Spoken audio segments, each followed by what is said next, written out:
Cek.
Oke, shalom semuanya. Selamat datang kembali. Kita mau bersama-sama beribadah pada hari ini. Sebelumnya kita mau menaikkan pujian. Mungkin sambil biar kita semakin pemanasan juga, boleh dong sambil berdiri guys, biar makin panas gitu. Kita mau nyanyi lagu Hari Ini Kurasa Bahagia.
Kurasa bahagia.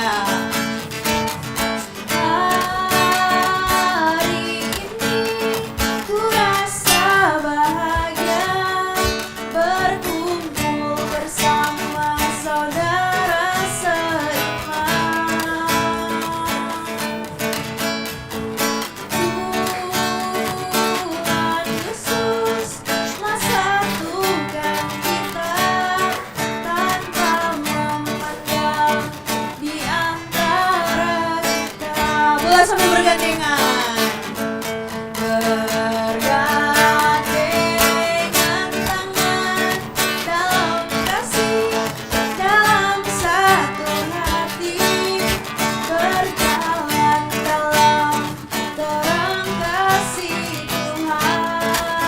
Kau sahabatku, kau saudaraku, tiada yang dapat memisahkan kita. Kau sahabatku, kau saudaraku, tiada yang dapat memisahkan kita. Tiada yang dapat memisahkan kita. Tiada yang dapat memisahkan kita. Sekali lagi, tiada yang dapat memisahkan kita. Tiada yang dapat memisahkan kita. Patung dan salam serahkan pada Tuhan Yesus.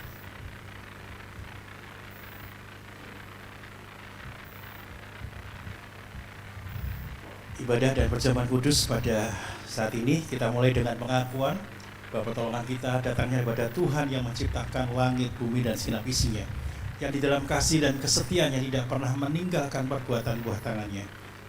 Turunlah atas saudara sekalian anugerah dan sejahtera dari Allah Bapa, Putra, dan Roh Kudus. Amin. Mulia bagi Bapa, bagi Anak serta Roh Kudus, dari permulaannya, sekarang dan akan jadi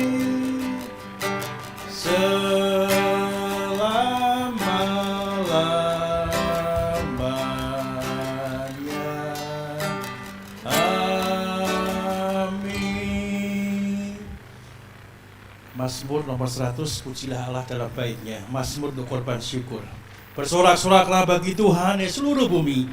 Beribadahlah pada Tuhan dengan sukacita. Datanglah ke hadapannya dengan sorak-sorai. Ketahuilah bahwa Tuhanlah Allah, dialah yang menjadikan kita dan punya dialah kita, umatnya dan kawanan domba gembalanya. Masuk melalui pintu gerbangnya dengan nyanyian syukur, ke dalam pelatarannya dengan puji-pujian.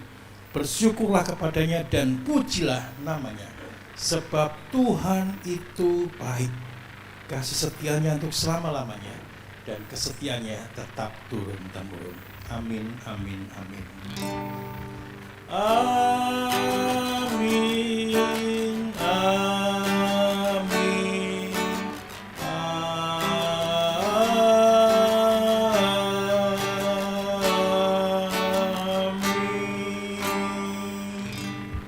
Silakan duduk.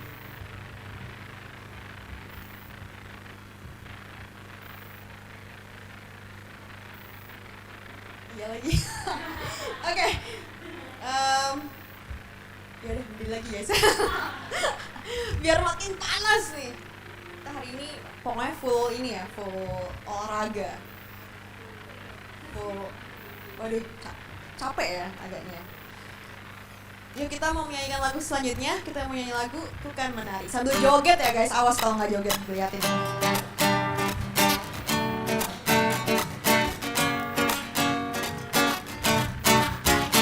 Bila roh Allah ada di dalamku, bukan menari seperti Daud menari.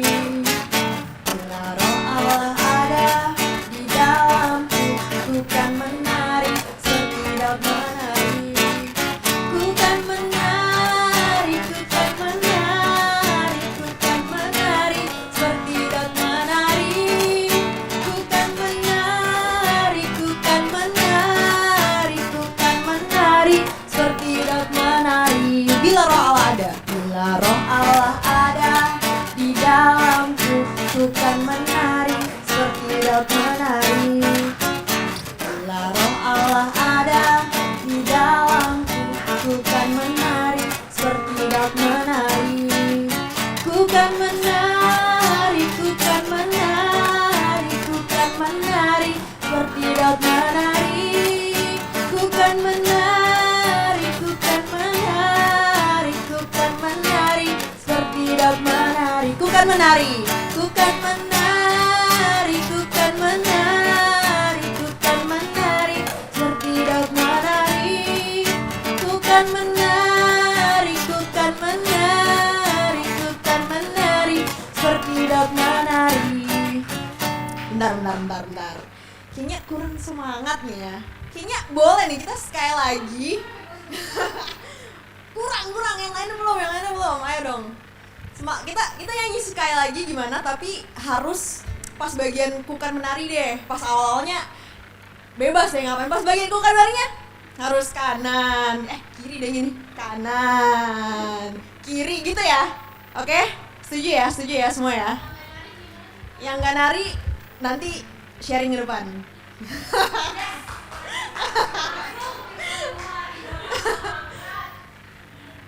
Ya bener ya, gitu ya, oke? Sekali lagi, ayo musik.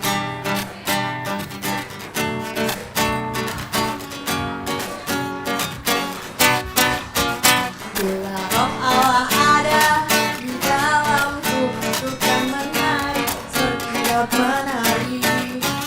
Bila roh Allah ada di dalamku, bukan menari seperti Daud menari. 5, 6, 7, 8, ayo kanan, kiri, ayo dong, kanan.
boleh duduk. Silahkan duduk.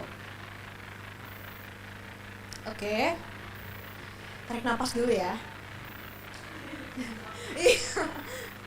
Oke, sebelum kita mendengarkan firman Tuhan yang akan dibawakan oleh Nita EDSS, kita mau menyanyikan satu pujian, You Are My All in All.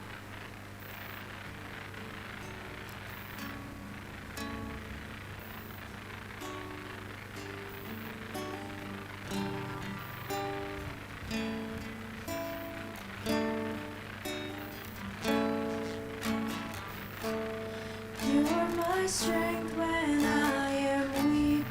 You are the treasure that I seek. You are my all in all. Seeking you as a precious jewel. Lord, to give up, I'd be a fool. You are my all in all.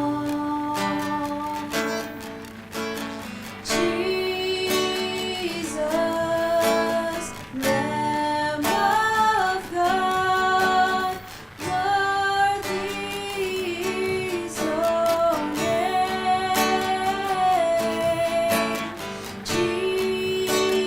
Jesus, Lamb of God, worthy is your name.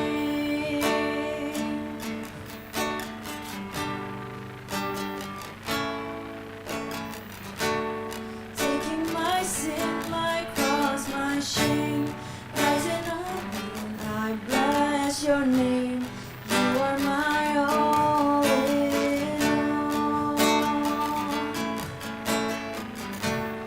When I fall down, you pick me up.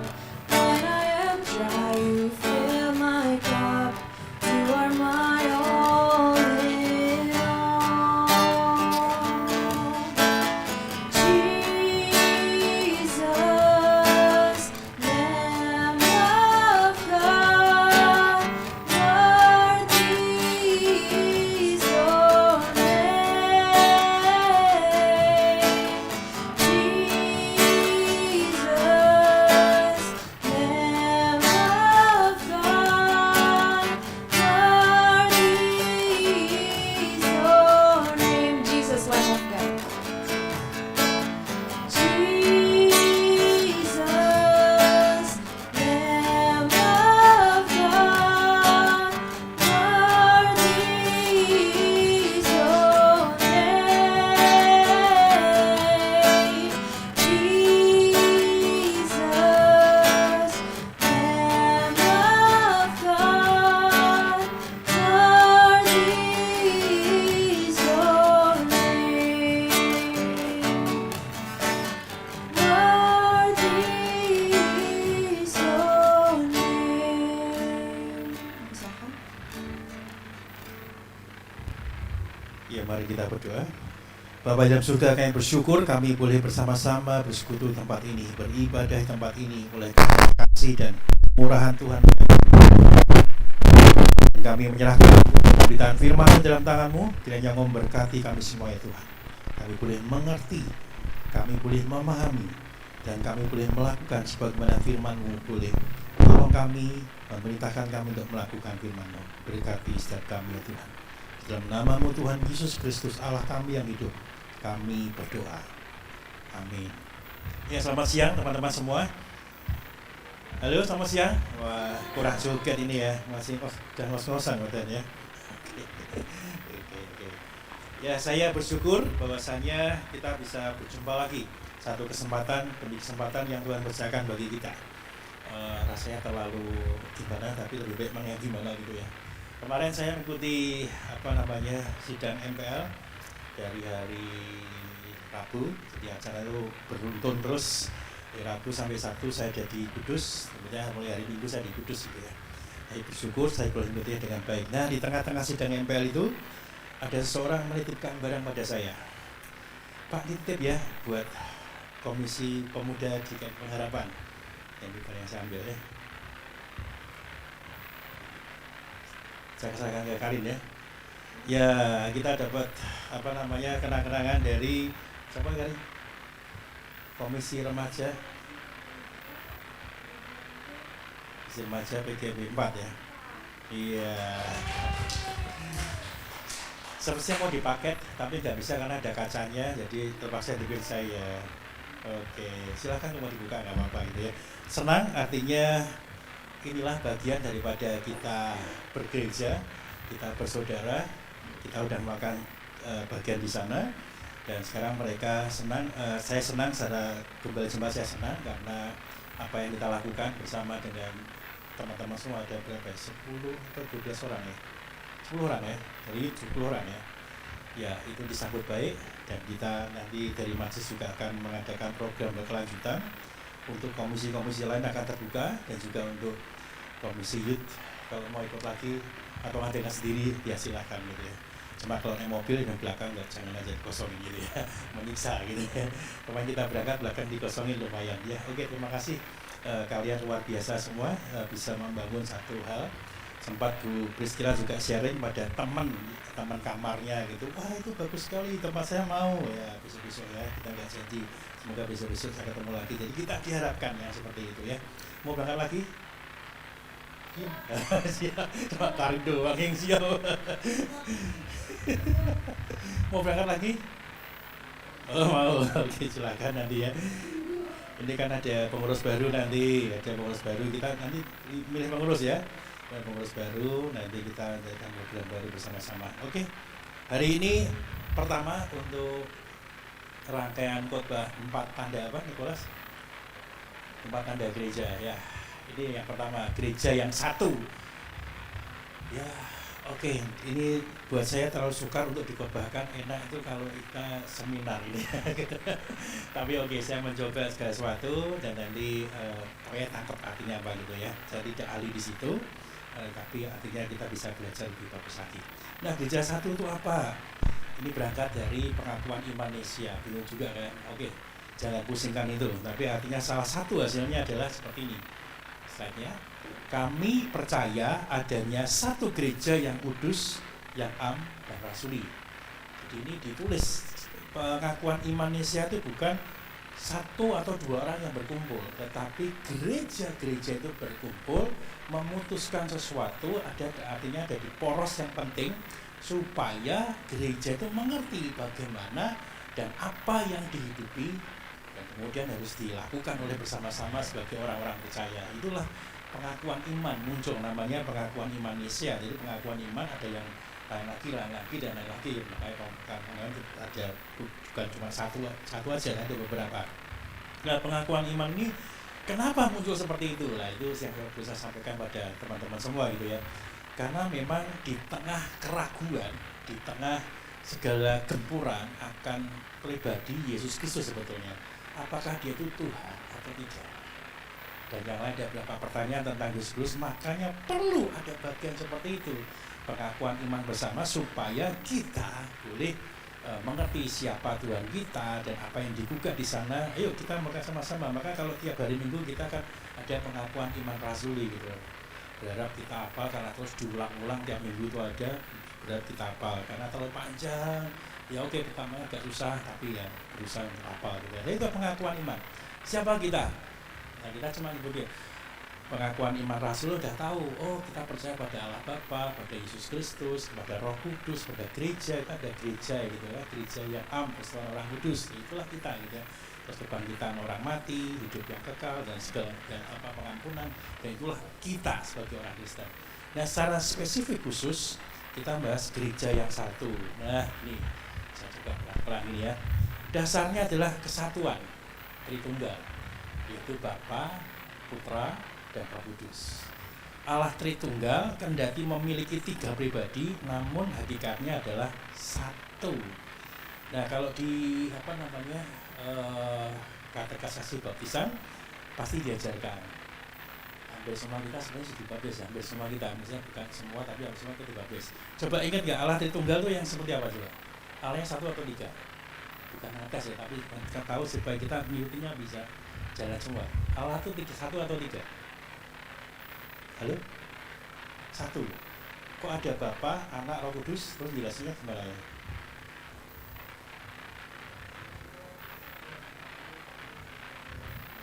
Satunya apa?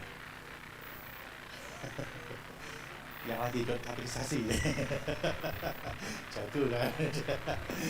Jadi betul, perhatikan ya, Allah itu 3 pribadi, Bapa, Anak, Roh Kudus, tapi satu hakikat, satu esensi, yaitu Allah. Jadi makanya adalah Bapa, Putra, Roh Kudus. Jadi kita jangan kejebak ya, Allah Bapa, Allah Putra, Allah Roh Kudus, itu justru keliru. Tapi sebutnya Allah Bapa, Putra atau Yesus, dan Roh Kudus. Jangan disebut Allah Bapa, Allah Putra, nanti dia beranak gitu kan. Makanya Allah Bapa, Putra, dan Roh Kudus. Tidak perlu sebut Allah lagi, Allah Bapa, Putra, Roh Kudus. Ini sedikit biar kita lebih paham lagi ya. Jadi kita nggak bingung karena bagian ini kita sering diserang. Makanya perlu ada pengakuan iman itu. Ingat nggak? 3 pribadi ini ketemu dalam satu peristiwa di Alkitab.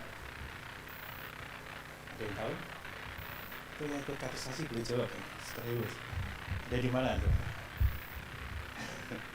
3 pribadi ini ketemu dalam satu peristiwa. Wow. 3 pribadi ketemu dalam satu peristiwa. Justru ini membuktikan bahwa Allah itu 3 pribadi. Bukan berganti perjanjian lama, itu Allah Bapa aja. Kemudian di waktu Injil itu Tuhan Yesus, dan setelah itu Kisah Para Rasul mulai Roh Kudus. Jadi diganti-ganti sebetulnya Allahnya sama. Enggak, ini 3 pribadi. Ada ingat di mana? Enggak lupa aja, bukan enggak tahu. Betul sekali. Gimana ceritanya tuh? Keren ya? Berarti saya keren-keren nih, kalau bagusnya keren ya. Yang ngajar mesti pintar itu dan ganteng ya. Oke, ada di mana? Peristiwa Yesus Baptis. Matius 3 ayat 16 dan 17. Jadi ngapalnya gini, kita kan biasa ingat Yohanes 3:16 kan. Dengan diganti Matius 3:16 atau lagi 17. Yang mau dibuka Alkitabnya boleh.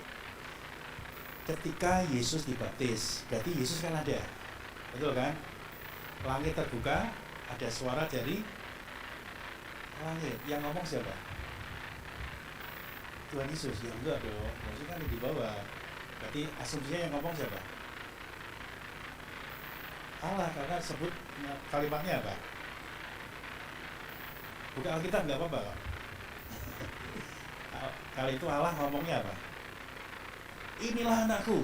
Ya sebetulnya inilah anakku. Kemudian setelah itu ada apa lagi?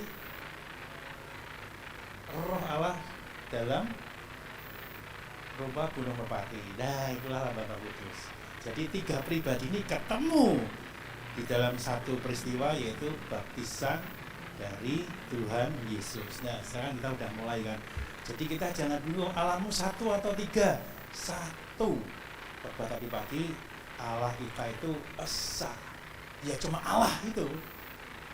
Esensinya, hakikatnya Allah. Allah itu satu esensi, 3 pribadi. Yang disebut itu enggak. Jadi hati-hati dengan hal ini karena kita sering serang. Nanti kalau nggak bisa jawab, nanti kita kehilangan iman juga repot gitu kan. Jadi kita harus belajar benar-benar.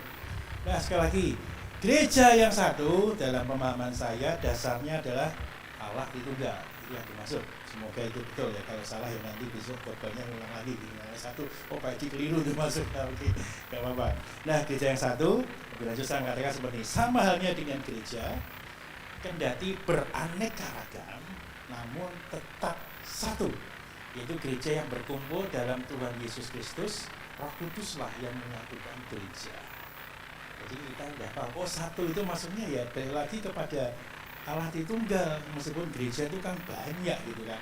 Mungkin pada waktu itu gereja satu juga gitu, tapi ternyata udah banyak juga karena sudah banyak aliran-aliran yang agak goyang kanan, goyang kiri gitu ya. Terus ada yang bagaimana menyatukan mereka, tapi apapun gerejanya katakan satu sepanjang gereja yang berkumpul itu dalam Tuhan Yesus Kristus dan Roh Kudus yang menyatukan gereja.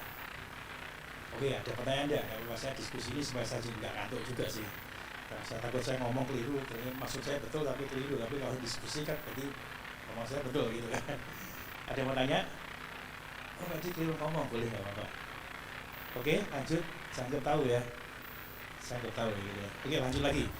Nah, gereja yang satu dasarnya daripada Allah Tritunggal itu juga artinya menerjemahkannya kepada manusianya lagi.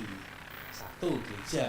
Kita kan memahami gereja itu bukan gedungnya, lagunya itu adalah lagunya, gereja bukanlah gedungnya, gitu ya.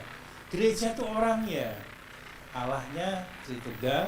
Nah, tapi di dalam kehidupan jemaatnya itu ada dosa dan kebajikan. Itu dosa itu menyebabkan terjadinya perpecahan. Harusnya gereja itu satu, tetapi karena ada dosa, gereja itu bisa pecah, orang-orangnya bisa bertengkar, dan juga ada keterpisahan setelah pecah, ya, keterpisahan ambil saja. Nah, sementara di sisi yang lain ada kebajikan.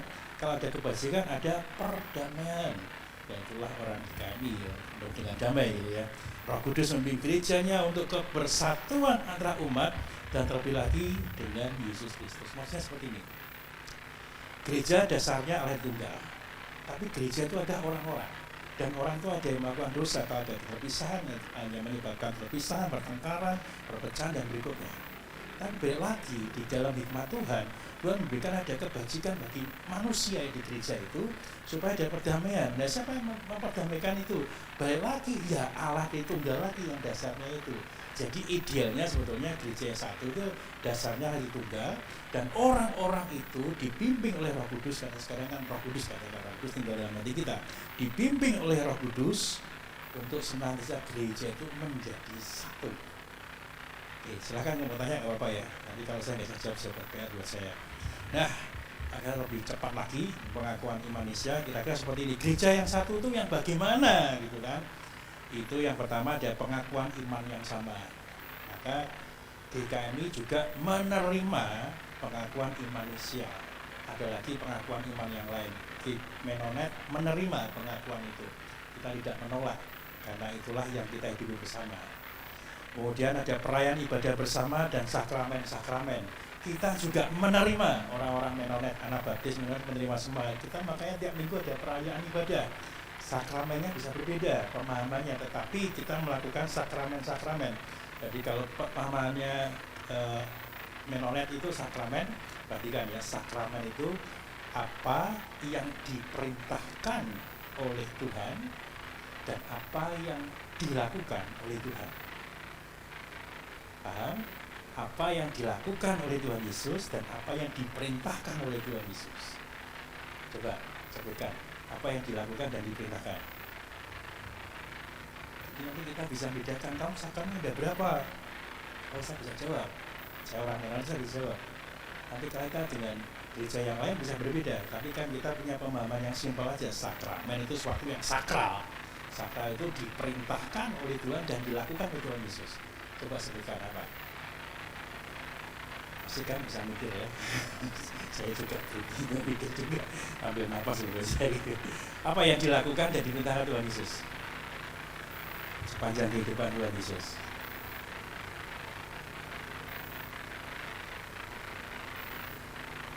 Halo? Barangkali teman-teman ngantuk juga sama saya gitu. Benar ya, saya yang ngantuk. Apa yang diperintahkan dan dilakukan Tuhan Yesus?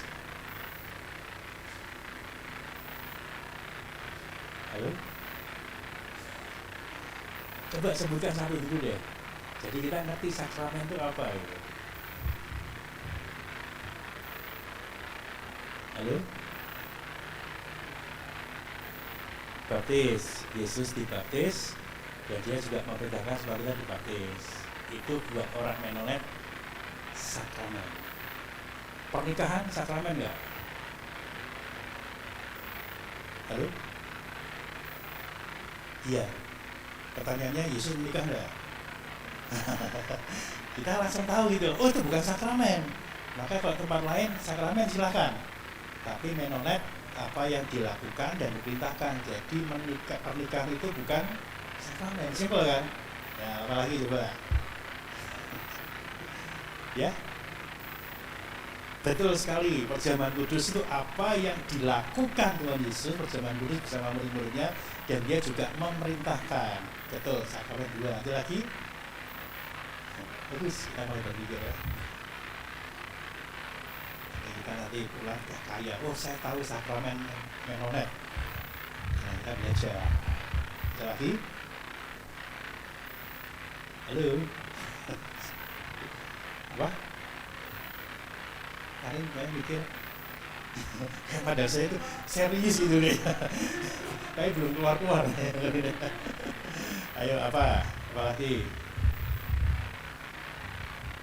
Tidur ya. Loh, saya mau tanya dulu. Nanti itu jawabannya. Iya. Coba tadi cek sakramen Katolik misalnya. Banyak sekali. Ini direkam ya? Oh nggak apa-apa sih. Oke, kita sebutin dulu. Coba cek sakramen dari tetangga kita ya. Banyak sekali gitu ya. Nah, kita simpel aja apa yang dilakukan dari kita. Jadi kita kesimpulan balik kepada Alkitab lagi, kita nggak ngarang-ngarang gitu ya. Cuma itu aja. Oke, sampai saat ini hanya 2. Sakramen apa sih? Ya. Nah, oke. Makanya kalau ada sakramen, ya itulah. Saya pakai ini harus pakai jubah dan stola itu hanya pada 2 peristiwa itu. Yang lain itu bonus. Tapi 2 itu saya harus pakai. Itu sakramen, sesuatu yang sakral. Tapi sebetulnya kita sedang mempertimbangkan orang-orang menonet ini untuk satu hal lagi, yaitu pembasuhan kaki. Itu dilakukan oleh Tuhan Yesus dan dia juga memerintahkan pada murid-muridnya. Kita sedang ini kan juga dilakukan dan diperintahkan oleh Tuhan Yesus. Nah, kita sedang mempertimbangkan secara teologis segala macam. Ya kalau iya ya kita lakukan. Makanya kalau kita belajar ataupun nggak belajar, saya kasih tahu di dalam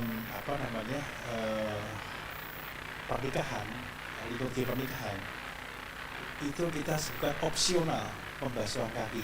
Nikola sudah tahu karena sudah belajar ya. Ada opsional pembasuhan kaki. Kenapa? Karena itu yang diperintahkan dilakukan Tuhan Yesus. Cuma nggak efektif karena kalau menikah pakai sepatu gini copot-copot pembasuhan kaki repot gitu ya. Jadi makanya opsional. Tapi sebenarnya itu nilai-nilai teologis yang kita masukkan di dalam pemberkatan pernikahan. Sekali lagi bukan sakramen pernikahan ya. Jadi ingat ya, sekarang sakramen baru 2, tapi kita sedang memikirkan satu lagi dari sisi teologis apakah ini bisa dimasukkan. Karena perintahnya itu ya sedang kita gunakan karena masih antara ya dan tidak gitu ya. Oke. Kemudian kerasulan melalui penahbisan. Saudara dalam kerajaan Allah seperti ini. Jadi di gereja-gereja itu makanya perlu ada pendeta yang ditabiskan gitu. Nah ini kerasulan itu penahbisan ya seperti saya ditabiskan sebagai pendeta. Ini Nikolas beberapa tahun lagi juga ditabiskan sebagai pendeta. Kira-kira seperti itu. Nah itulah gereja yang satu. Ada pengakuan iman, ada perayaan ibadah bersama dan sakramen, dan juga orang-orang yang melakukan sakramen itu maka ditabiskan menjadi semua saudara dalam kerajaan Allah. Ya inilah gereja yang satu, simpel aja seperti itu. Ya udah selesai sih, saya nggak panjang lagi gitu kan. Oke, juga cepat sekali ya. Tapi saya kan nggak pernah cepat gitu ya. Oke, itu yang umum. Nah, saya ingin masuk lagi ke bagian yang spesifik orang-orang Menonet. Nah, silakan dibuka gitu ya. Di tahun 1972, semoga itu betul. John Howard Yoder, itu nama Yoder itu langsung tahu itu orang Menonet gitu ya. John Howard Yoder. Dia menulis satu buku The Politics of Jesus. Nah, itu menarik. Saya sempat membaca buku itu, kemudian di dalam retret di GKM Anugerah tahun berapa saya lupa, cari tema gitu ya, cari tema. Kemudian saya dapat dari buku ini nih kunci temanya di sini, Let the Church be the Church. Bagus sekali. Jadi kira-kira seperti ini. Yoder atau John Howard Yoder itu mengamati bahwasanya gereja, bicara tentang gereja pada saat itu hanya berkutat pada Yesus sebagai seorang yang guru spiritual saja, tapi lupa tentang Yesus adalah Tuhan. Yesus itu seorang motivator, tapi lupa bahwa Yesus adalah Tuhan. Nah, bagaimana gereja-gereja yang pada waktu itu menghidupi atau mengartikulasi daripada Tuhan Yesus di dalam aplikasi hidup mereka? Kalau seorang Yesus hanya motivator saja, seorang yang punya kelebihan dalam yang lain selain dia Allah, ya gereja tidak berkembang. Maka dia menulis buku ini. Dia mengatakan, let the church be the church. Biarlah gereja itu menjadi gereja. Gereja hanya dapat menjadi gereja kalau Tuhan Yesus, tadi ada sama di tunggal, Tuhan Yesus ditempatkan sebagai Allah, diperlakukan sebagai Allah, dihormati sebagai Allah, dan diyakini sebagai Allah. Jadi John Howard itu mengingatkan kita semua, dia orang Anabaptis Mennonite, mengingatkan kita semua, apakah gereja yang satu itu, dan keyakinan kita bersama yang satu itu tetap menjadi gereja. Kalau gereja tujuannya untuk apa istilahnya sekarang ya, yang sedang tren itu apa, saya belum menemukan yang tepatnya. Ini karena efek ada betul ya.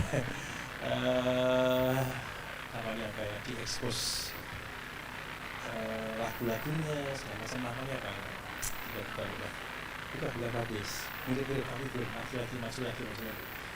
Ya oke, ada yang tahu ya, diperkenalkan masih maju lagi ya. Oke, saya keliru di bahasa lupa. Nah, gerejanya Yesus bagian-bagian itu untuk ini gereja, itu bukan gereja. Menurut saya, ya saya meyakini bukan gereja. Kalau hanya mengarahkan Yesus sebagai seorang motivator, sebagai orang yang penuh kata-kata bijak, no. Yesus itu harus Tuhan. Jadi kalau kita ke gereja hanya menikmati pujian saja, barangkali kita tidak ketemu dengan Tuhan.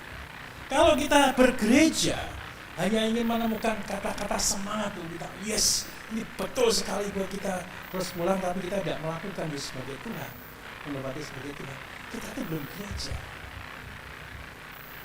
Nah, ini menjadi catatan buat kita semua. Ketika ada ibadah yud seperti ini, apakah ibadah yud menjadi ibadah yud? Ya, sebenarnya, kalau bahasa saya menerjemahkan coba mudah, apakah ibadah yud yang kita lakukan benar-benar ibadah yud, di mana kita menempatkan Tuhan, menghormati Tuhan, dan meyakini Tuhan, dan beriman bahwa Yesus adalah Tuhan. Kalau kita sekedar bahasanya nggak tepat ini, udah di gereja, sorry, bukan. Apakah nggak boleh udah? Ya boleh, tapi konteksnya Yesus adalah Tuhan. Tidak kurang daripada itu dan tidak lebih daripada itu. Yesus adalah Tuhan. Nah, kemarin bersidang. Ini dalam sidang tahun yang lalu kita sudah merancangkan, kita itu pengakuan itu kan belum secara membumi ada di GKMI secara khusus. Kita pakai ada yang di Mennonite, oke, karena kita di Mennonite, Anabaptis Mennonite, tapi bagaimana membumi. Jadi sidang MPL di tahun yang lalu memutuskan, yuk kita bentuk deh namanya panitia ad hoc untuk asas-asas kepercayaan GKMI. Ya, kita sedang merancang. Apakah kita nggak punya? Sebenarnya kita sudah menghidupi, tetapi kita ingin diingatkan apa sih bagian apa. Jadi sudah jadi, baru saja kemarin bagi. Jadi betul-betul ini sangat fresh ya. Kita udah mikir ada satu buku kecil aja, jangan panjang-panjang, jangan tebel-tebel. Kalau panjang dan tebel nggak bakal dibaca. Simpel-simpel aja. Dan kita coba merumuskan supaya yang simpel ini bisa kita ketahui bersama, dan inilah asas-asas kepercayaan GKMI. Begitu membaca begini, oh saya tahu nih, Tuhan apa, Yesus Kristus apa, Roh Kudus apa, gereja apa yang termasuk kita pelajari, dan berikutnya dan dosa dan segala macam, semua ada dalam buku ini. Apa ini sempurna? Belum. Kita terus mengerjakan, artinya adalah bagian yang sangat mendasar itu kita tidak boleh berubah. Bagian gereja yang mendasar juga tidak boleh berubah. Tapi ada perkembangan yang perlu kita perhatikan. Nah itulah, dan kita hidupi sebagai orang-orang Mennonite. Jadi materi saya berikutnya ini, bagaimana gereja yang satu ini saya arahkan lebih spesifik kepada siapa kita GKMI gitu ya. Tidak menarik tulisannya karena saya hanya mengcopy aja, supaya saya hanya mengetik tulis ulang aja, tapi karena saya tidak bisa bicara lebih panjang pada buku ini atau mengulangi buku ini, jadi saya ketik aja, coba kita memahami bersama gitu ya. Oke, sudah lupa itu. Oke. Nanti itu yang 31 itu udah tulis sampai depannya. Rancangan asas-asas kepercayaan GKMI. Gereja adalah apa sebut persekutuan murid Kristus. Keren dong kita itu. Ya, kita menyebut gereja adalah orangnya aja kan. Tapi kita merumuskan secara bersama, gereja adalah persekutuan murid Kristus. Yaitu, apa itu persekutuan murid Kristus?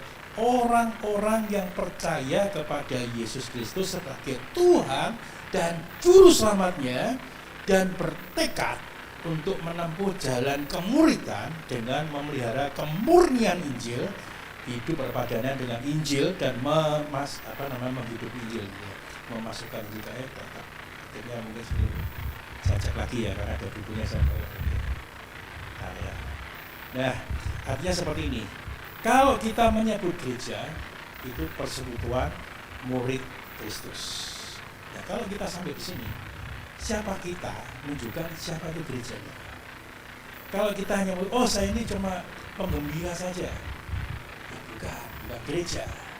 Saya itu orang yang perlu dimotivasi, saya ini bukan gereja. Gereja adalah persekutuan murid Kristus, orang-orang yang percaya pada Yesus Kristus.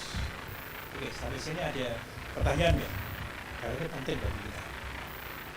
Dan memasyurkan Injil ya. Memasyurkan jadi memasukkan ya. Telah tipu ini. Saya ulang lagi ya, ini bagian yang bawah ini.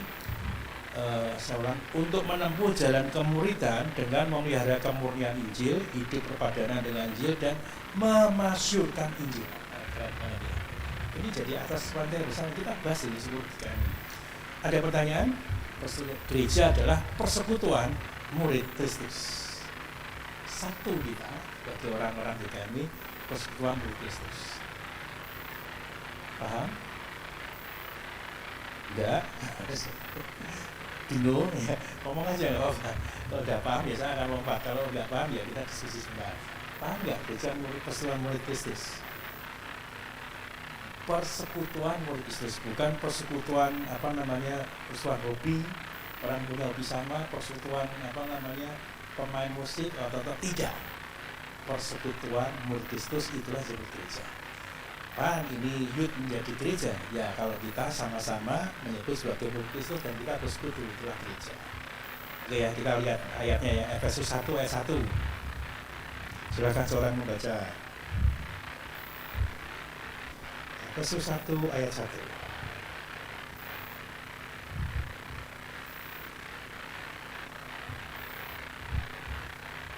Silakan yang mau baca.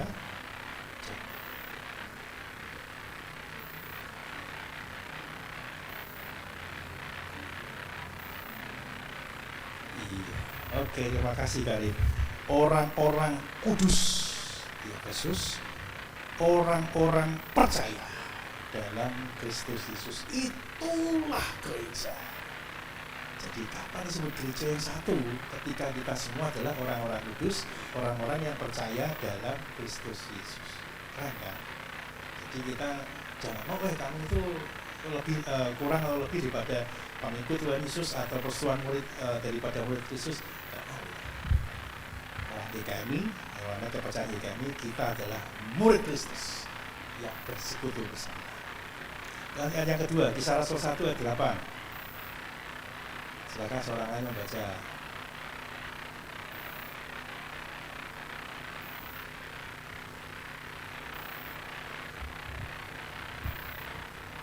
Ya.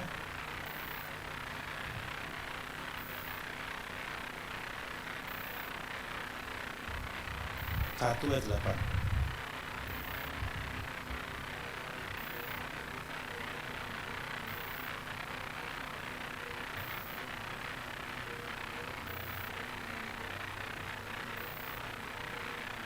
Oke, terima kasih.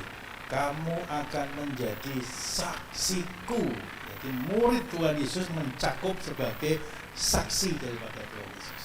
Jadi kita orang-orang yang bersaksi tentang Kristus. Itulah murid Kristus. Namanya muridnya yang bercerita tentang gurunya gitu kan. Nah itulah kita, keren banget menurut saya ya. Karena kita orang GKM kita harus bangga. Soalnya 11 ya 26, masih Kisah Rasul 11, Kisah Rasul tapi 11 ya 26. Akan yang lain lagi.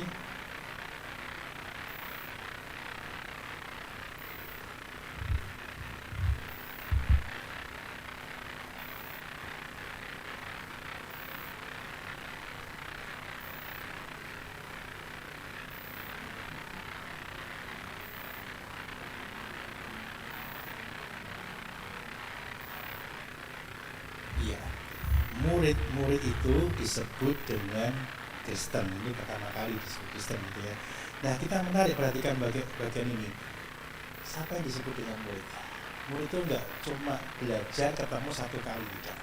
Tapi kalau lihat ini mereka tinggal bersama-sama dengan jemaat itu 1 tahun namanya. Itu 1 tahun bukan berarti juga menunjukkan durasi 1 tahun aja ketemu sekali tidak. Tapi sepanjang 1 tahun itu mereka sambil mengajar banyak orang. Jadi mereka bersekutu mengajar banyak orang. Dan murid-murid itu pertama kali disebut Kristen. Dan itulah gereja. Kumpul bersama, belajar. Ada yang mengajar, belajar, bersekutu. Itulah gereja. Sekali lagi gereja tentang Yesus dan tentang Injil. Satu yang terakhir, 1 Petrus 2:9. Ini semua harusnya apa ya? Harusnya apa sih? Harusnya. Dan tolong dicatat biar kita apa. Oh ayatnya ini langsung kita tahu. Silahkan seorang yang lain lagi.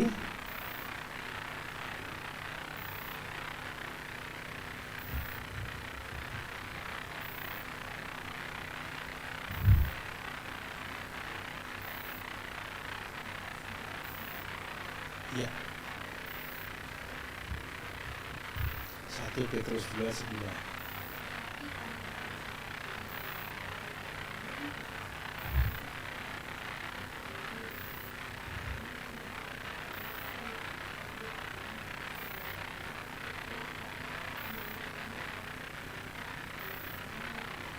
Oke, secara singkat saya katakan seperti ini.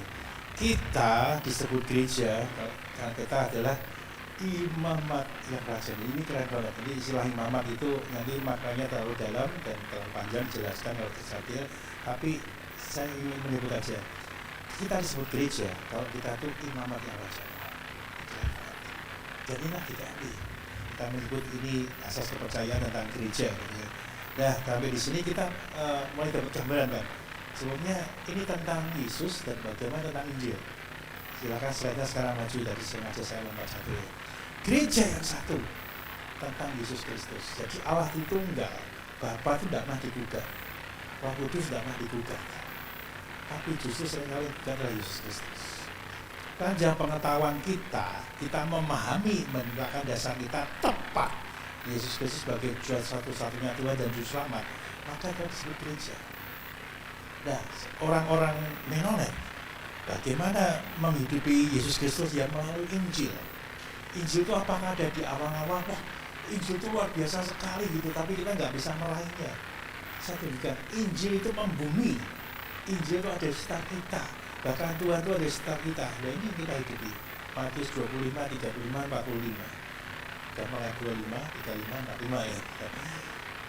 Ya, kita lihat dulu ya. Ada yang tahu ceritanya?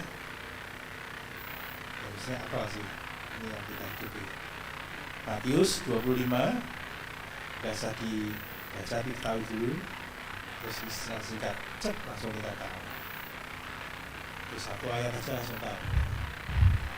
Saya bacakan ya. Sebab ketika aku lapar, kamu memberi aku makan.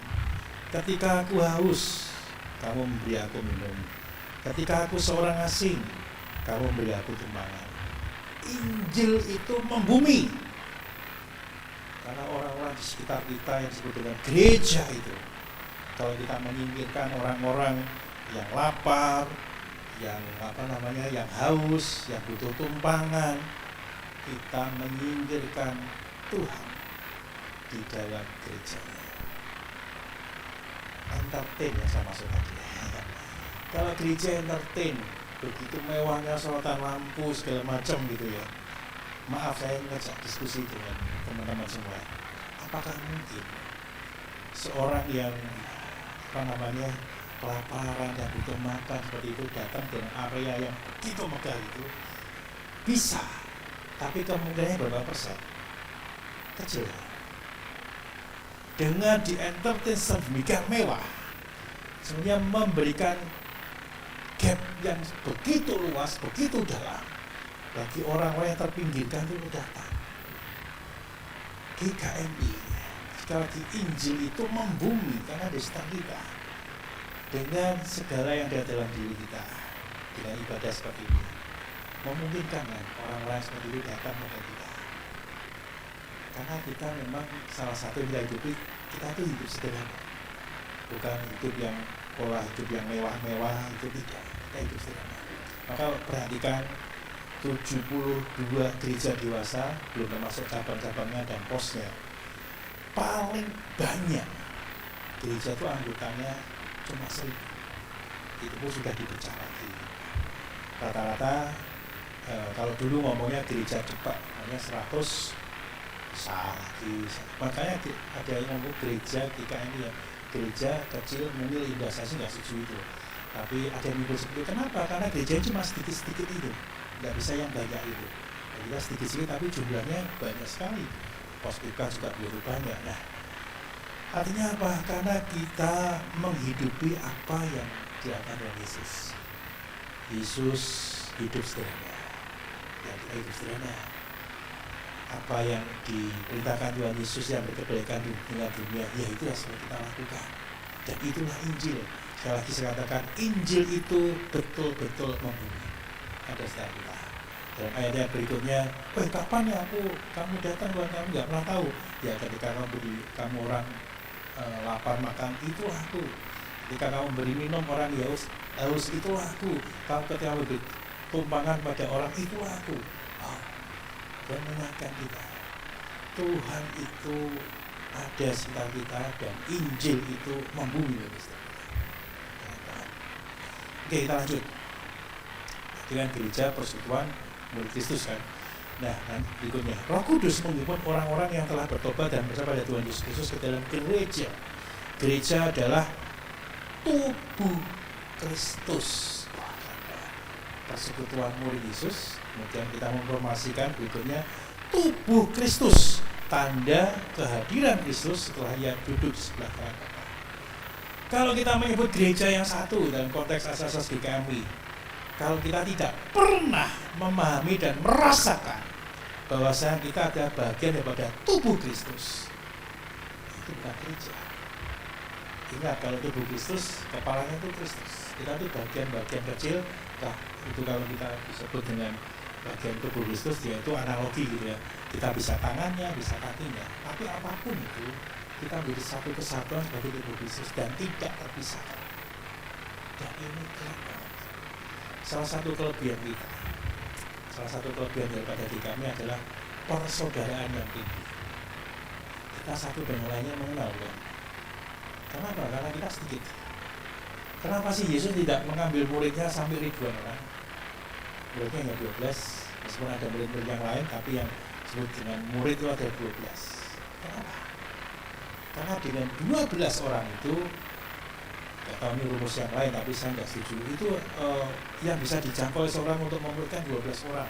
Hidup bersama 12 orang itu sangat efektif. Tapi saya tahu penelitian dari mana. Tapi artinya menurut saya seperti ini, kalau terlalu banyak, susah. Tapi dengan jumlah yang sedikit, yang enggak 1, 2, yang maksudnya 12 itu buat Tuhan Yesus ideal. Kenapa sih 12 kan keren banget gitu kan. Kita bisa belajar bersama, menghidupi bersama, dan satu dengan lainnya saling mengenal sebagai bagian dari tubuh Kristus. Itu sangat luar biasa.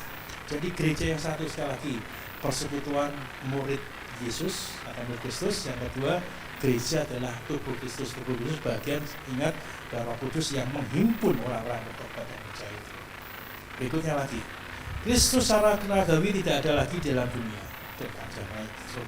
tetapi hadir dalam dunia dan mengalami umat manusia dengan Injil melalui gerejanya yang diberdayakan oleh Roh Kudus. Jadi ingat bahwasanya Yesus memang sudah naik ke surga, duduk sebelah kanan Allah Bapa, itulah pengakuan iman kita gitu kan. Tapi ingat, dia hadir di dalam dunia dan mengalami umat manusia melalui Injil. Maka Matius 25, 35 sampai 45 menjadi bagian dalam hidup kita. Lagu Iman Injil itu keren banget. Keren banget.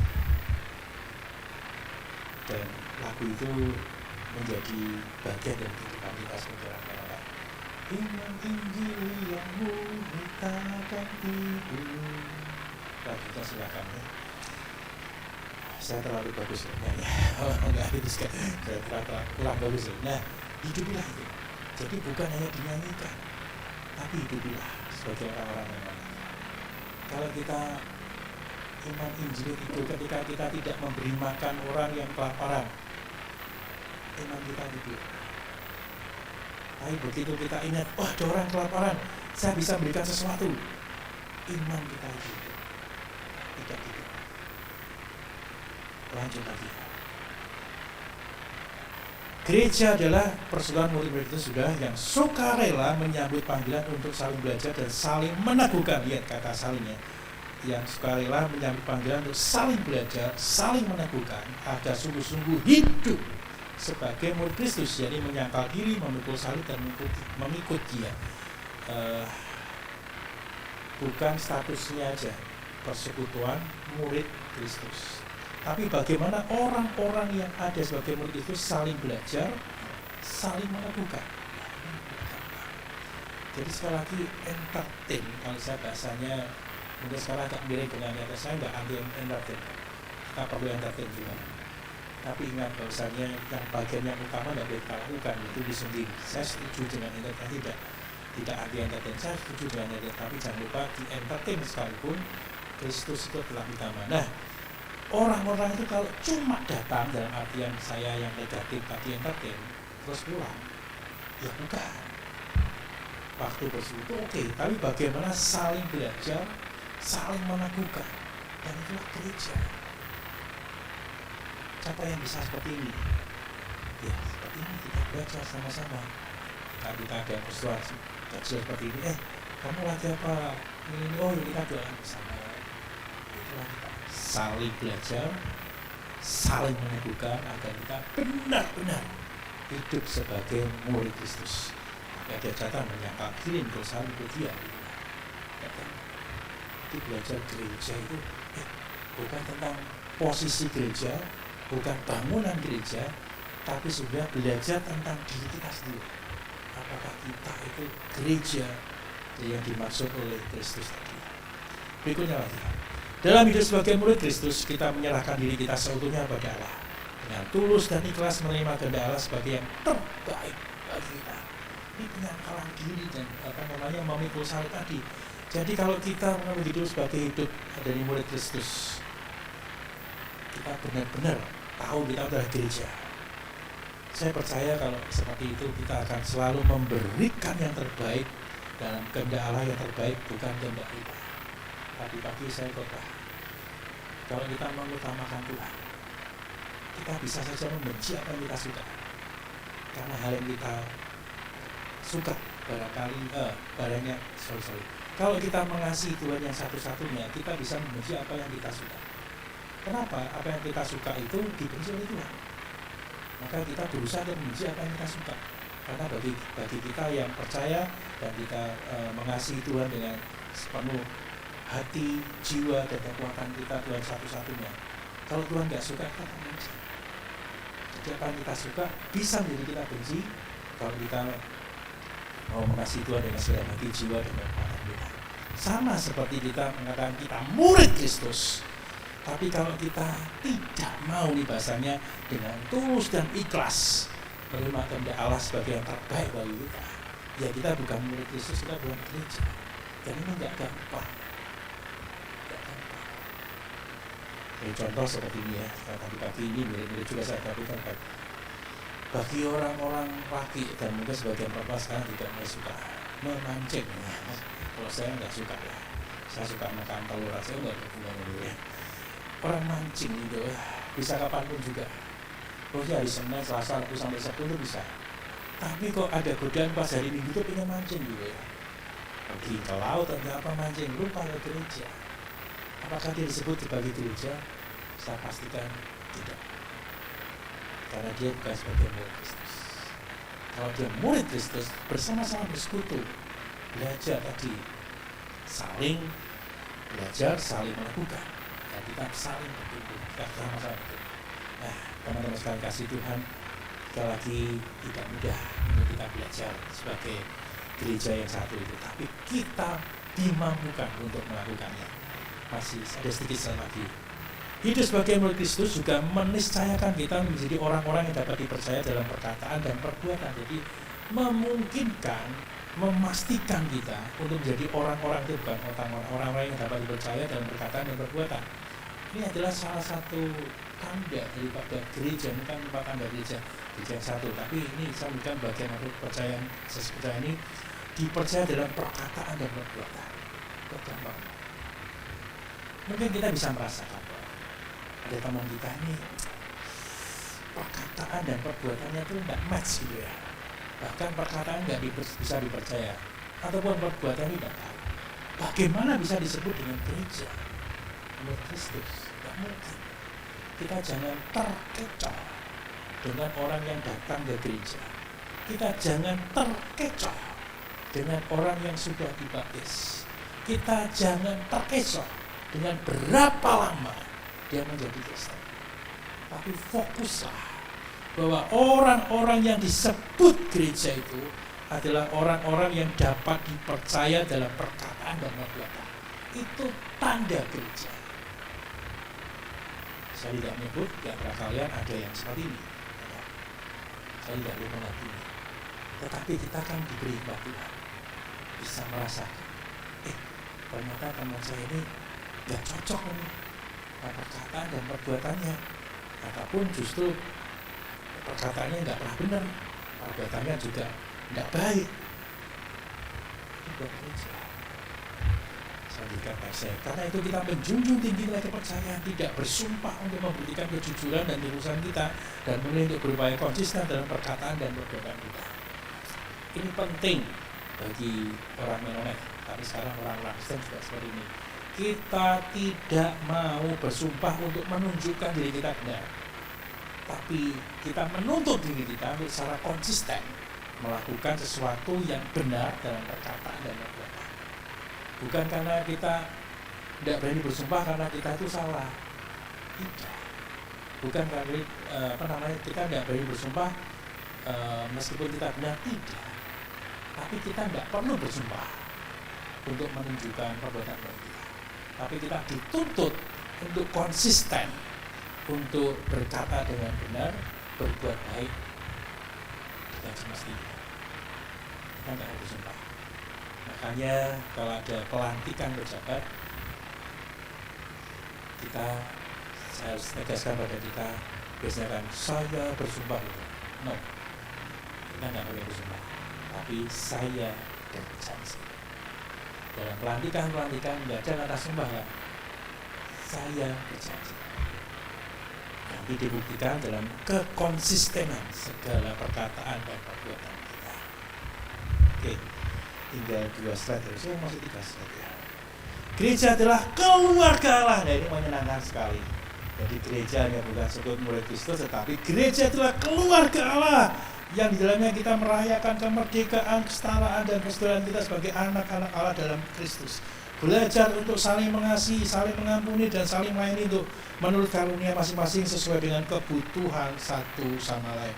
Ini keren banget menurut saya. Gerejanya adalah keluarga Allah.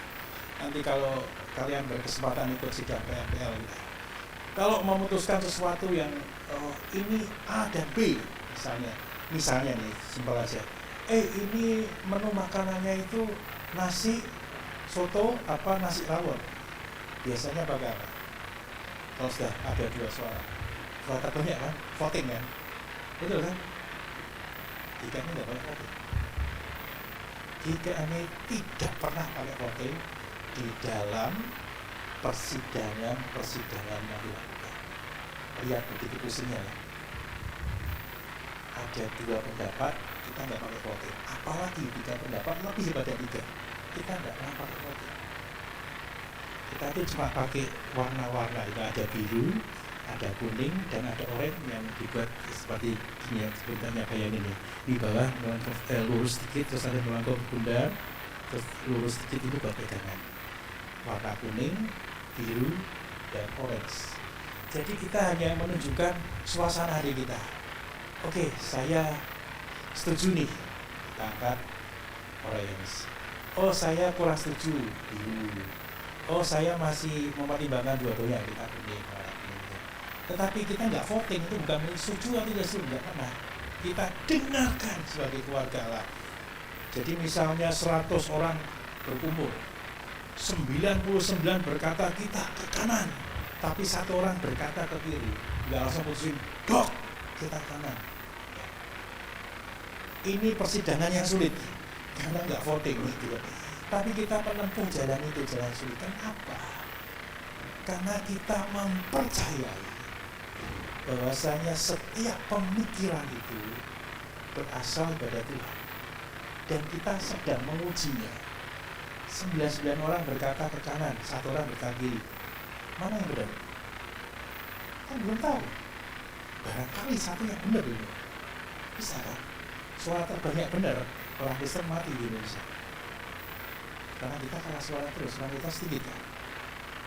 Tapi bukan masalahnya itu, tapi memang kita menghargai bahwasanya setiap orang adalah murid Kristus yang diberikan umat oleh Tuhan. Jadi ini menjadi suasana batin kita, kalau ini bahasa saya suasana batin kita, untuk kita bisa bergereja secara hidup gitu kan, saling belajar, saling hidup satu yang lain. Ada satu pendapat beda, ditanya, kenapa ya kamu mikir seperti itu ya? Oh, karena saya berpendapat seperti ini, dihargai kan? Oke. Dan menurut yang 99 dia pendapat seperti ini, kata kita yakin seperti ini. Masih dengarkan lagi, diskusi lagi.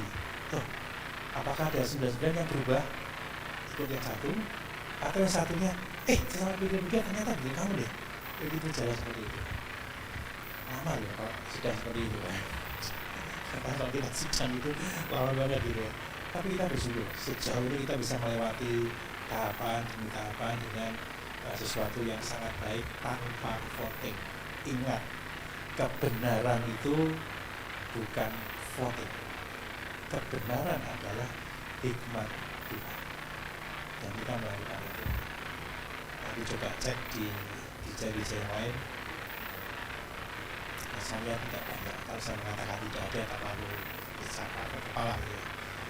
Rasanya sedikit sekali, karena lebih mudah pakai voting. Siapa setuju? Dok, selesai. Udah, kamu satu tuh gitu. Gitu kan. 19 udah ngomong kanan, kamu satu kiri. Udah kamu tuh gitu aja, kamu tuh musuh. Kita menghargai. Ya itulah keluarga Allah. Oke. Berikutnya. Masih kita cepat ini. Kita mengungkapkan kesetiaan untuk saling mengasihi, saling mengampuni, dan saling melayani dengan melakukan pembasuhan kaki yang saya tadi. Inilah gereja. Jadi pembasuhan kaki maksudnya saling mengasihi, saling mengampuni, saling melayani. Itulah gereja. Apakah kita sudah melakukan itu? Rasanya kalau cuma entertain itu, kita tuh cuma ketemu dengan orang aja. Tapi kita lupa bahwasanya dasarnya kita melakukan adalah Tuhan dan orang. Nah, kalau kita bisa saling mengasihi, saling mengampuni, saling melayani, wah itu luar biasa. Luar biasa. Saya ingin kasih contoh ya, karena saya pernah melakukan itu ya. Di tempat pelayanan saya lama, ya ada hubungannya tidak baik antara batuan itu, ya memang saya rasakan gitu. Pada satu ketika retret gitu ya, saya kan kebagian khotbah gitu ya. Tapi kita tidak bisa, kita orang menona seperti ini tidak bisa. Saya siapkan diam-diam, saya punya acara membahaskan kaki. Saya siapkan sendiri ya. Jadi saya khotbah, saya tantangan, saya panggil seluruh batuannya gitu. Saya basuh kakinya satu. Apa yang terjadi? Hampir semua jemaat itu, hampir semua nangis semua. Karena batuannya memberikan contoh yang baik. bagaimana saling mengasihi, saling mengampuni, saling mengayomi. Harapannya apa? Agar jemaat semua juga sama, kita menghidupi apa yang dilakukan Tuhan Yesus. Tidak mudah. Apalagi orang yang ada Tuhan itu kan pride-nya itu tinggi, harga dirinya itu tinggi. Mau melayani itu tidak gampang. Tapi tempatkan tempat yang rendah, seperti Kristus dalam dirinya. Dia itu pemimpin, dia itu guru, tapi membasuh kaki murid-muridnya. Itulah gereja. Kita baca lagi berikutnya. Gereja adalah tiang penopang. Ini keren lagi, tiang penopang dan dasar kebenaran. Artinya gereja dipanggil untuk berkomitmen pada Injil, yaitu memelihara kemurnian Injil, hidup berbadan dengan Injil dan memasukkan Injil. Intinya adalah Injil yang penopang, dasar kebenaran. Simpel aja. Dan kita selalu sampaikan Injil kita itu Injil yang membumi. Kita melayani orang-orang yang diabaikan, karena disitulah Tuhan berada. Terakhir. Komitmen Injil ini meniscayakan pemberitaan firman Allah semurni-murninya, mempelajari dan melakukan firman-Nya dengan sikap hati seorang murid dan menerapkan disiplin gereja sebagai upaya untuk memulihkan saudara-saudara seiman kita yang jatuh dalam dosa-dosa dan merugikan kesaksian gereja, dan untuk menjaga agar gereja berpegang pada panggilannya sebagai tiang penopang dan dasar kebenaran. Ingat bahwasanya gereja tiang penopang dan dasar kebenaran. Kalau ada yang meleset orang melakukan, berarti kan tidak berkat pada kebenaran. Orang-orang menolit atau GKMI 100 mengatakan bagaimana saudara-saudara kita yang jatuh dalam dosa itu, ini bahasanya adalah disiplin gereja. Nah, saya kasih tahu problemnya. Seharusnya kalau sebagai anggota gereja yang tadi macam-macam tadi tahu melakukan dosa, sadar diri, tolong saya didisiplin gereja. Masalahnya balik lagi, apakah dia sudah murid Kristus atau belum? Kalau dia belum murid Kristus, nggak mau disiplin gereja. Apa yang bisa disiplin tadi dihukum? Padahal disiplin gereja itu bukan tentang hukum, tapi bagaimana merasakan bersama ketika jatuh dalam dosa. Pembimbingnya juga bukan soal menghukum orang itu, tidak. Memang ada hukumannya, misalnya bukan hukuman sih, jangan ikut perjamuan kudus dulu, itu ada di sini gereja gitu. Tapi proses untuk itu adalah ketika kamu jatuh, bagaimana kita bisa bangkit. Dan penolongnya juga belajar, bukan menghakimi dia, tapi belajar, yuk bagaimana caranya nih. Karena sadar yang membimbing itu juga manusia yang juga bisa jatuh. Dia belajar bersama, kamu jatuh, sekarang belajar bersama. Dalam hal yang kita pelajari sebagai orang-orang di kami ini ya, nanti jangan bilang berbeda seperti ini. Kalau orang menikah, salah satu pertanyaannya adalah apakah kamu sudah hidup kudus dengan pacar kamu? Itu kan bisa hamil juga, bisa tidak kudus. Dan terus gereja menghakimi, wah karena kamu tidak kudus, karena kamu sudah hamil duluan, kamu harus dilakukan tindakan kekerasan itu kan dengan dihukum. Tapi ingat, kita tuh GKMI anti kekerasan. Apa yang dilakukan mulai sekarang para pemimpin memilih gereja? Saya kasih bocoran ya. Gereja, hamba Tuhannya dan majelisnya merasa kesal karena tidak bisa membimbing jemaat-jemaatnya dengan baik, hidup kudus dan benar. Merasa bersalah. Terus kenapa tetap ada hukuman? Pelanggaran tetap ada hukuman, tetapi hukuman itu bukan sebagai hukuman yang memberatkan, tetapi hukuman yang membimbing kepada orang-orang yang tidak hidup kudus tadi. Tapi ingat, bagian daripada rasa bersalah itu ada bagi pemimpin jemaat, ada bagian daripada majelis. Jadi kita betul-betul menolong, bukan menghakimi. Ayo, setelah ini bagaimana? Dan berikutnya bagaimana? fokus sama sekali. Kita melakukan apa yang kita lakukan tanpa kita mengganggu karena kita tidak ada kekerasan. Pelanggaran tetap pelanggaran, ya tetap ada risikonya pelanggaran, tetapi kita tidak mematikan. Firman Tuhan berkata, bulu yang patah, bulu yang lumrah tidak dipatahkan yang di luar. Enggak, sama. Kamu salah. Oke, lebih baik mengaku salah daripada tidak mengaku. Kalau tidak mengaku nanti akan repot lagi urusannya. Tapi coba perhatikan. Kita mau ngomong fair, kenapa perlu kita bimbing? 10 perintah Allah, betul kan? Ada jangan mencuri, jangan membunuh gitu ya. Kenapa nggak diperhatikan? Hanya satu aja yang diperhatikan. Kamu pernah mencuri nggak? Nggak pernah dikatakan kan? Begitu nggak ikut kudus itu kan cari bagian lagi. Jangan berzina. Bagaimana dengan mencuri, membunuh, dan yang lain, dan diapikan kan? Tidak dianggap gitu. Nah, kita perlu berpikir serius tentang bagaimana kita hidup sebagai orang-orang percaya, hidup sebagai komunitas orang percaya. Kita itu bukan di satu titik itu saja, tetapi semua bagian harus kita lakukan. Dan itu nggak gampang. Perjuangan kita sebagai manusia yang masih berbalut daging ini, hidup di dalam kekudusan di dalam semua hal, bukan tentang perjinan aja. Kudus di dalam kita tidak mencuri, kudus dengan berkata benar dan berikutnya. Dan kita harus hidup di dalam kudus.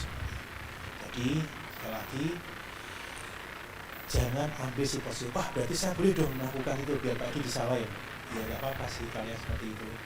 Tapi ingat aja, tetap aja ada hal yang tidak baik. Karena urusan kekudusan, bukan Anda berurusan dengan pemimpin jemaat aja. Itu soal Anda berurusan dengan Tuhan sendiri. Kami bisa tidak menghukum, tapi Tuhan bisa menghukum. Karena hatinya Tuhan, bukan hanya saya, pemimpin jemaat, bukan hanya majelis, tapi Tuhan sendiri bisa menghukum. Bukan persidangan aja, berkata tidak benar, bohong apalagi tidak bisa dipercaya. Ini bagian dari tidak kekudusan. Dan kita tanggung jawab sama Tuhan. Tidak gampang. Beratnya mana? Lebih berat orang yang bohong atau orang yang berzina? Berat mana? Kan sama-sama berat ya. Artinya kita harus menjaga kekudusan dalam banyak hal. Jangan dinilai satu titik aja. Ini perjuangan kita sebagai orang-orang Kristen, dan sekali lagi bagaimana GKMI itu menangani dengan menurut saya sangat baik dan baik.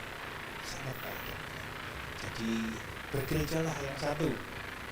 Ada datanya satu keluarga, satu murid Kristus, dan bukan sebagai tiang penopang kebenaran. Mari kita hidup semua gereja yang satu. Kita adalah gereja dan kita adalah satu. Ya, spesifik lagi kita adalah gereja GKMI. Saya ingin ulang-ulangnya, anak kantor saya akan ulang-ulang. Saya sebagai pemimpin jemaat siap melayani Anda semua. Mintalah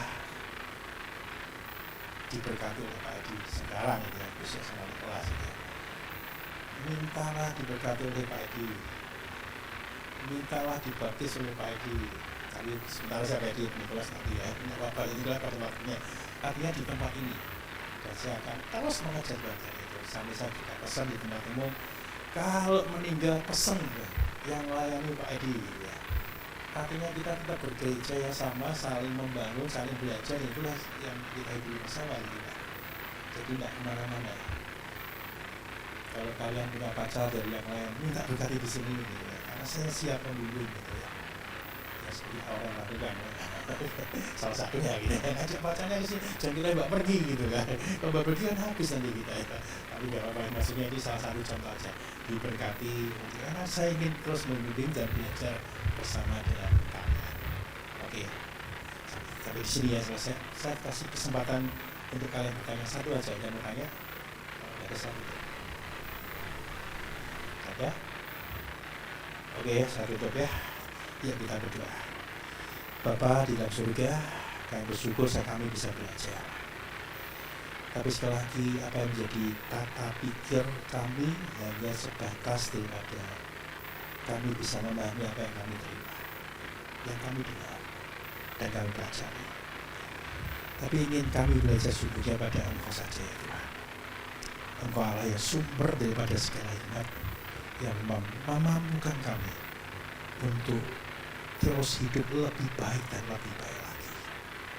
Kami belajar sebagai kami gereja yang satu, sebagai saudara seiman, sebagai keluarga, sebagai murid-murid Kristus, sebagai tiang kebenaran yang boleh kami lakukan dalam hidup kami ya Tuhan. Sebagai kami, sebagai gereja, berkati setiap kami ya Tuhan, agar yang kami hidupi sebagai orang-orang baptis, Menonet dan juga orang GKMI, kami lakukan dalam kehidupan kami sehari lepas hari dengan didasarkan kepada Kristus, Injil yang membumi, Injil yang kami hidupi, tidak melupakan yang dilupakan orang, tidak menghinakan yang dihina orang, tapi kami menghargai, menghormati, dan menerima semua saudara-saudara kami.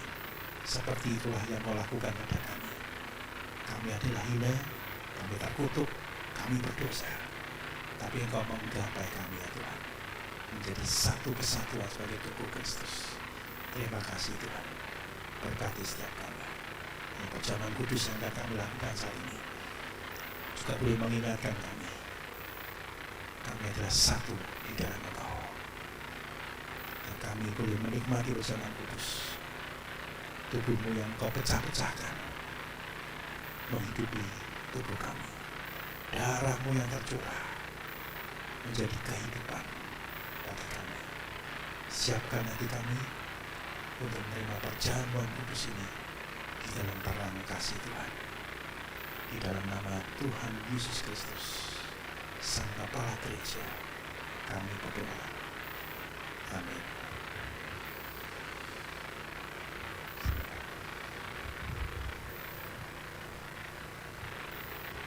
Ada apa lainnya?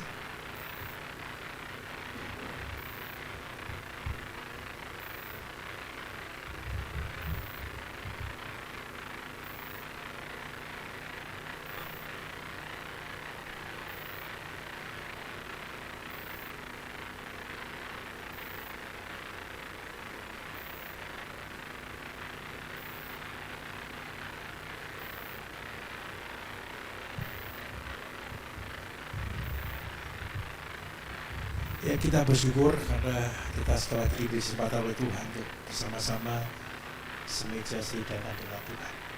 Sebuah kesempatan yang luar biasa, yang indah, ketika Tuhan menyediakan dirinya bersama-sama dengan kita.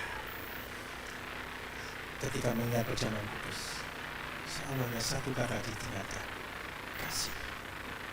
Ya, kasih Tuhan pada kita. Karena dengan kerelaannya mati bagi kita, kita menjadi orang-orang yang tertebus, orang-orang yang hidup di dalam kemuliaan Tuhan.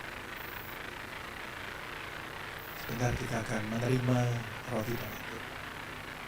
Di dalam roti itu ada tulisan ayat-ayat yang tidak pernah kita rancangkan, kita terima, dan bukan kebetulan. Ayat ini menjadi pesan khusus bagi setiap kita dari Tuhan pada kita. Yang kita boleh menerimanya dengan anugerah Tuhan, menghormati akan keputusan Tuhan, dan bersyukur untuk firman Tuhan sekaligus diingatkan dan dipimpin, diberkati melalui ayat firman yang kita berikan. Perjamuan kudus hanya boleh diterima, dilakukan bagi kita yang sudah mengaku percaya dan dibaptis dalam nama Bapa, Anak, dan Roh Kudus.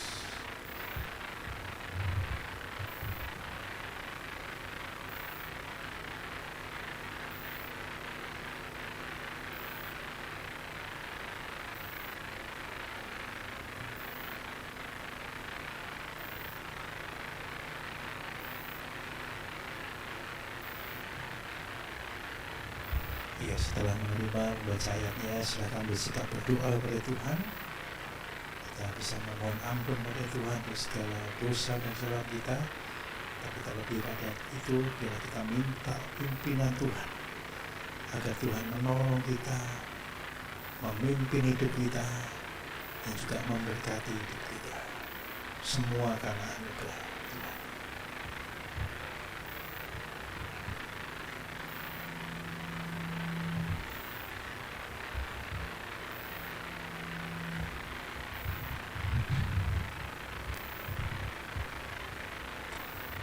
Apakah ada di antara kita yang bermaksud mengikuti tetapi belum mendapatkan anggota roti? Ya semua ya.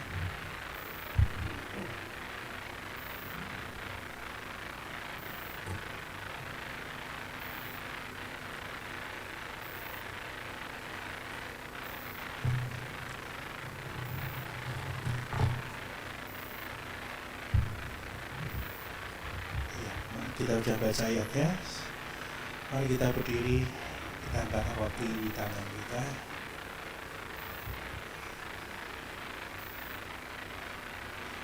Firman Tuhan berkata, sebab apa yang telah aku terima daripada Tuhan Yesus telah kuteruskan padamu, yaitu pada malam pada waktu ia diserahkan, ia mengambil roti, dan setelah itu ia mengucap syukur atasnya dan memecah-mecahkannya dan berkata, inilah tubuhku yang diserahkan bagi kamu. Perbuatlah ini menjadi peringatan akan aku. Mari kita makan roti ini dan menyatakan segala kebaikan Tuhan bagi kita. Mari kita makan.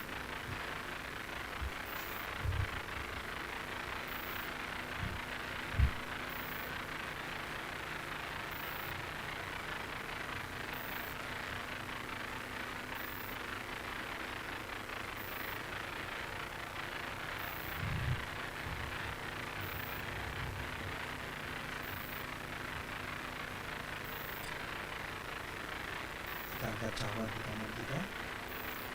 Demikian juga yang mengambil cawan sudah makan lalu berkata, cawan adalah perjanjian baru yang dimeteraikan oleh darah.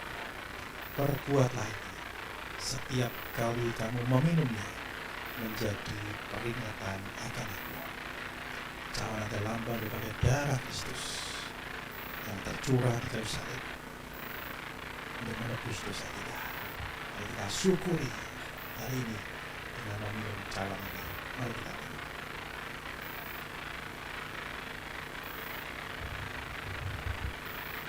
Mari kita berdoa.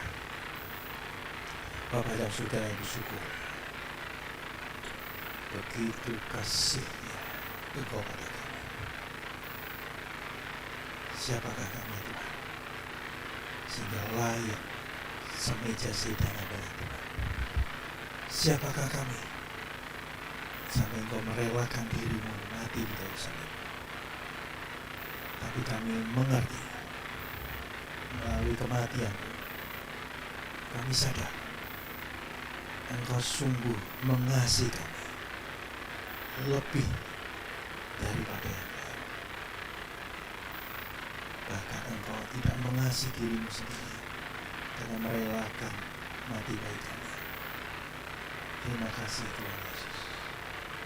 Hanya oleh anugerah-Mu semata, hanya oleh berkat-Mu semata, kami boleh hidup sebagai orang-orang tebusan, orang-orang yang diberkati, dan menyediakan itu bekal bagi kami. Kiranya melalui perjamuan kudus ini, mengingatkan kami agar kami bertekad hidup di dalam kemuliaan-Mu, hidup di dalam kekudusan-Mu, hidup berkati kami. Dalam nama Tuhan Yesus Kristus kami berdoa. Amin. Silakan duduk. Saya kembalikan Madania.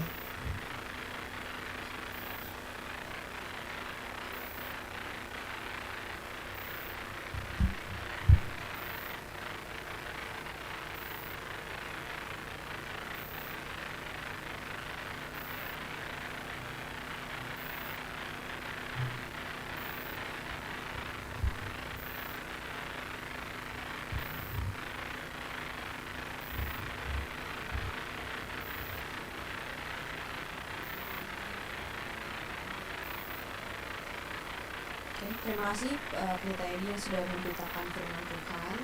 Sekarang kita mau persembahan. Mungkin bagi teman-teman yang mau persembahan lewat Kris juga bisa di-scan di kursi ya teman-teman. Kita mau berdoa dulu. Mari kita dalam doa. Tuhan, terima kasih atas firman-Mu yang telah diberitakan. Sekarang kami mau memberikan sedikit dari apa yang kami punya Tuhan. Berkati tangan-tangan yang bisa memberi maupun yang bisa memberi Tuhan. Terima kasih Tuhan Yesus, kami sudah doa untuk syukur. Haleluya, amin. Selamat memberi teman-teman. sekalian ini ya warta untuk minggu ini. Kita nanti teman-teman jangan pulang dulu karena habis ibadah nanti kita bakal ada pemilihan ketua youth untuk periode selanjutnya. Yeay! Jadi nanti jangan pulang dulu ya teman-teman. Nanti akan dibagikan kertas dan bolpen. Nanti teman-teman boleh vote disilang ya. Disilang ya nanti teman-teman. Tapi nanti aja habis selesai ibadah. Terus juga nanti habis ibadah kita mau bikin konten gitu guys, konten video buat di Instagram. Jadi jangan pulang dulu, abis voting jangan pulang dulu, masih ada acara lagi, masih ada seru-seruan games terakhir. Terus juga warta untuk minggu depan akan ada ibadah gabungan di Kalimalang jam 4 sore tanggal 8 Oktober jam 4 sore ya teman-teman di GKMI Kalimalang. Ya, jangan lupa list nama, nanti di grup akan di-share lagi list nama teman-teman biar bisa isi. Nanti berangkatnya dari sini ya. Berangkat dari sini. Jadi kumpul di sini jam 3. Ya, pokoknya kumpul di gereja ya teman-teman. Nanti mungkin sekitar jam 3 atau setengah 3 gitu. Oke, ada lagi informasi tambahan sudah? Oke, kita mau menutup ibadah kita hari ini. Kita mau nyanyi lagu terakhir, kita mau nyanyi lagu Sukacita Surga. Boleh dong sambil berdiri lagi nih kita biar makin semangat lagi karena aku belum selesai ya guys. Masih ada.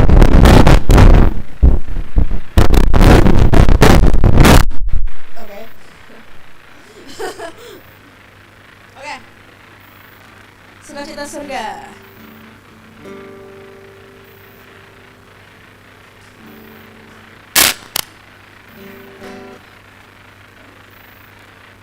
Nanti akan dilanjutkan ini ya, pengakuan iman rasuli dan doa berkat kayu.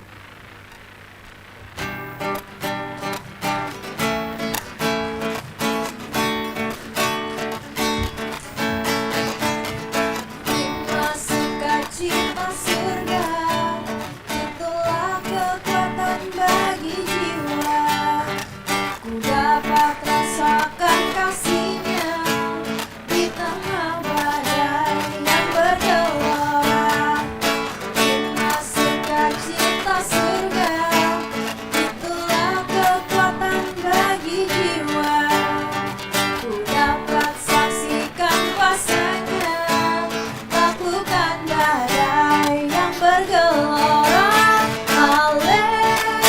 Haleluya, Kau ada dalam hatiku, takkan patah semangatku, takkan hilang kekuatanku.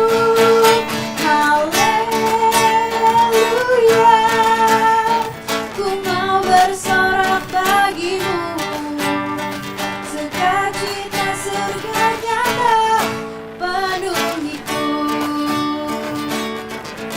Terima sukacita, terima sukacita surga, itulah kekuatan bagi jiwa. Ku dapat rasakan kasih-Nya di tengah badai yang bergelora. Terima sukacita surga, itulah kekuatan bagi jiwa. Ku dapat saksikan kuasa-Nya, taklukkan badai yang bergelora. Haleluya, Kau ada dalam hatiku, takkan patah semangatku, takkan hilang kekuatanku. Haleluya, bersorak bagimu, sukacita surga nyata penuhiku. Sukacita surga, sukacita surga nyata penuhiku. Sekali lagi, sukacita surga nyata penuhiku. Sukacita surga nyata penuhiku.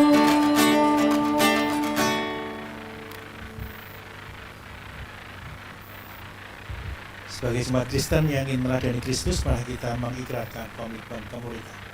Kami bersaksi bahwa tidak seorang pun dapat sungguh-sungguh mengenal Kristus kecuali yang mengikutinya setiap hari dalam kehidupan. Dan sebagai bagian dari gereja yang marilah bersama-sama dengan gereja-gereja di sepanjang segala abad dan tempat kita mengikrarkan pengakuan iman rasuli. Aku percaya kepada Allah, Bapa yang Maha Kuasa, Khalik langit dan bumi, dan kepada Yesus Kristus anaknya yang tunggal Tuhan kita, yang dikandung daripada Roh Kudus, lahir dari anak darah Maria, yang menderita sengsara di bawah pemerintahan Pontius Pilatus, disalibkan, mati dan dikuburkan, turun ke alam maut. Pada hari yang ketiga, bangkit pula dari antara orang mati, naik ke surga, duduk di sebelah kanan Allah, Bapa yang Maha Kuasa, dan dari sana akan datang kembali untuk menghakimi orang yang hidup dan yang mati. Aku percaya pada Roh Kudus, gereja yang kudus dan am, persekutuan orang kudus, pengampunan dosa, kebangkitan orang mati, dan hidup yang kekal. Amin. Saudara-saudara yang dikasihi dan mengasihi Tuhan, arahkanlah hatimu pada Tuhan dan terimalah berkat yang datang daripada Tuhan. Tuhan memberkati engkau dan melindungi engkau. Tuhan menyinari engkau dengan wajah-Nya dan memberi engkau kasih karunia. Tuhan menghadapkan wajah-Nya kepadamu dan memberi engkau damai sejahtera. Amin. Bapa, terima kasih. Bapa, terima kasih.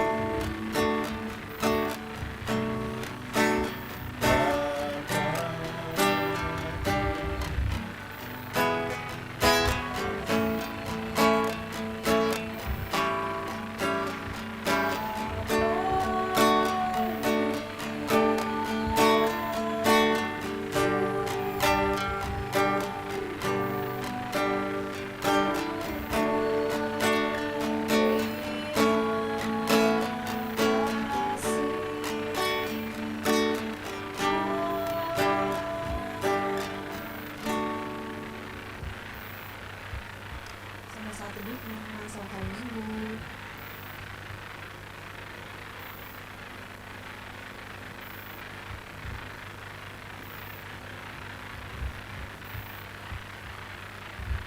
Teman-teman, sebelum kita voting pemilihan ketua, kita foto dulu sekalian, nanti Pak Edi menyerahkan yang dari teman-teman di PGMW yang mana supaya ada bukti foto.